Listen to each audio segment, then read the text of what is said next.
झिशान सिद्दीकींच्या जबाबामध्ये अनिल परवांसह काही बिल्डर्सच्या नावाचा उल्लेख। परब एसआरए प्रकल्पामध्ये स्वतंत्र बिल्डर्स आणण्याचा प्रयत्न करत होते। रोज लिहायच्या डायरीमध्ये बाबांनी स्थानिक नेत्यांचं नाव लिहिलंय। झिशान सिद्दीकींचा जबाब। बाबांनी हत्येच्या आधी लिहिलेल्या डायरीमध्ये कंबोज यांच्या नावाचा उल्लेख। हत्येच्या दिवशी बाबा आणि कंबोज यांच्यामध्ये अर्धा तास व्हॉट्सअपवर संभाषण। झिशान सिद्दीकींच्या जबाबामध्ये उल्लेख। बाबा सिद्दीकी माझे जिवलग मित्र होते। निवडणुकांसह विविध मुद्द्यांवर आम्ही नियमित बोलायचो। सत्य बाहेर यायला पाहिजे आणि न्याय झालाच पाहिजे। मोहित कंबोज यांची प्रतिक्रिया। काही दिवसांनी वाल्मिक कराड राजकारणामध्ये येईल आणि भाजपच्याच गटामध्ये दिसतील, संजय राऊतांची टीका। धनंजय मुंडेंच्या राजीनाम्यासाठी दबाव वाढला। पालकमंत्री अजित पवार 30 जानेवारीला बीडला जाणार। कार्यकारिणीची महत्त्वाची बैठक।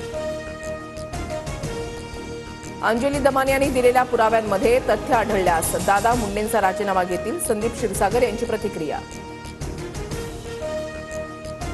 बीड प्रकरणातील फरार आरोपी कृष्ण आंधळेसोबत काहीतरी वाईट झालं असावं, संदीप क्षीरसागर यांच्याकडून शंका व्यक्त।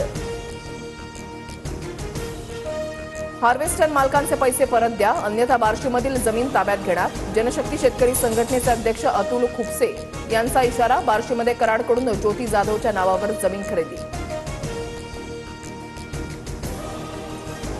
एकटे राहिलो तरी पुन्हा आम्ही लढून जिंकून दाखवू, ठाकरे गटातील राजूल पटेल यांनी पक्ष सोडल्यानंतर आदित्य ठाकरेंची प्रतिक्रिया। एवढं पतन होत असताना आत्मचिंतन करण्याच्या ऐवजी टीका करतात। रस्सी जल गई पर बल नहीं गया, राजूल पटेल यांच्या प्रवेशानंतर एकनाथ शिंदेंची ठाकरेंवर टीका। भाजपवाले शिंदेंची रस्सी कधी जाळतील याकडे त्यांनी लक्ष ठेवावं, आमची रस्सी आम्ही नव्यानं बांधू, संजय राऊतांची एकनाथ शिंदेंना प्रत्युत्तर।